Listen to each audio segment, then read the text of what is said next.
questions. People probably have better questions than me, but you came before us not too very long ago, and I asked you about the impact of the way that you presented your budget to us on students, and today you indicated that you were looking to do this without significant damage to the student experience, and I'm baffled as to how that statement lives with what really happens inside of your institutions.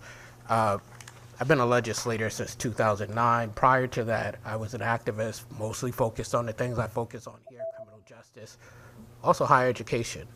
I came to this building and suggested something that I don't think we were really thinking how deeply it impacted the systems of higher education, but the change in demographics in the state and what it would mean for our schools. That was a long time ago. We just have not adjusted. What we've been doing for the longest time is saying exactly what you all are saying. We'll figure it out. We'll do more with less, right? I engage you every single time since I've been here. Been different people in the seat, but I engage you every single time on the fact that when we say we do more with less, that has real impact for the students that we have as the students that we educate in the state. So I'm curious as to how it's possible that the proposal that is before us doesn't do damage. I mean, I'm, adjacent to the experience every day. I see. The students in the system don't have the education that I got when I went through the system. It's because we made it a choice. And I know that people want to focus on the things that you've done in accountability, but there's a different type of accountability that's at play too. And you don't speak to this because you can't and should not. But if we really have a problem with what you did, then the accountability we should be talking about is with the Board of Regents. That's their job. And the responsibility there is on Capitol Avenue, because appointments to the Board of Regents come from Capitol Avenue. 9 in the other building, 4 in this building. No one talks about that. And because we have done things the way that we do them, because we have chosen to put the types of folks on the board that we have chosen to put on the board, because their focus is what it is, our focus is in education for that population that we've known about for a long time, that I was speaking about 16, 17, 18, 20 years ago. And so we sit here today and we're going to reduce what we do in this system. And let's be honest, it isn't about education. It's because we have a budget with some fixed costs, a lot of fixed costs. And the biggest, shiniest thing that you can cut is you.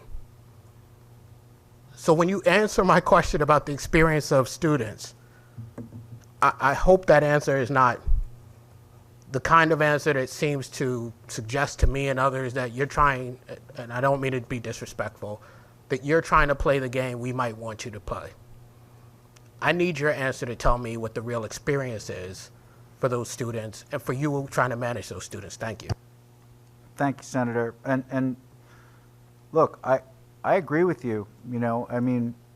I don't believe we are funding our system and supporting our students at the level that we need to and we deserve if we are serious about economic impact, workforce development, social mobility, if we're serious about our mission, our values of access, about trying to help people complete their degrees so that they can have generational impacts on their lives and their families' lives, I don't believe we are funding the system at the level it should be.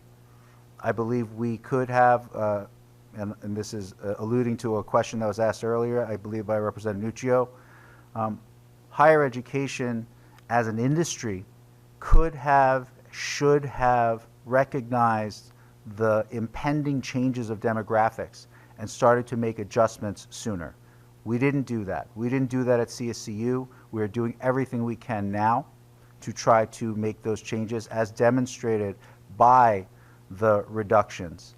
That said, the reductions absolutely have an impact, sir.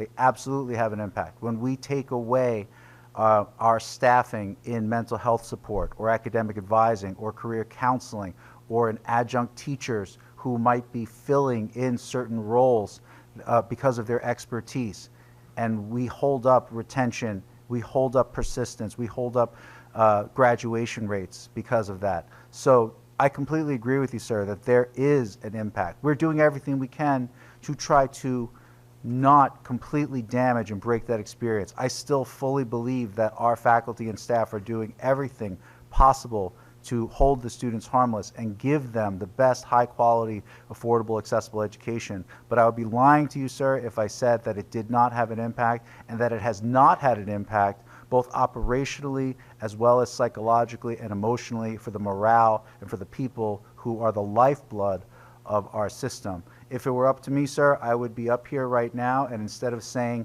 I can mitigate $95 million in budget over 2 years, and that includes $30, $40 million in cuts, I'd rather not be saying that. I'd rather be saying, this is how we drive and lift our people to the next level, because they are the workforce of Connecticut.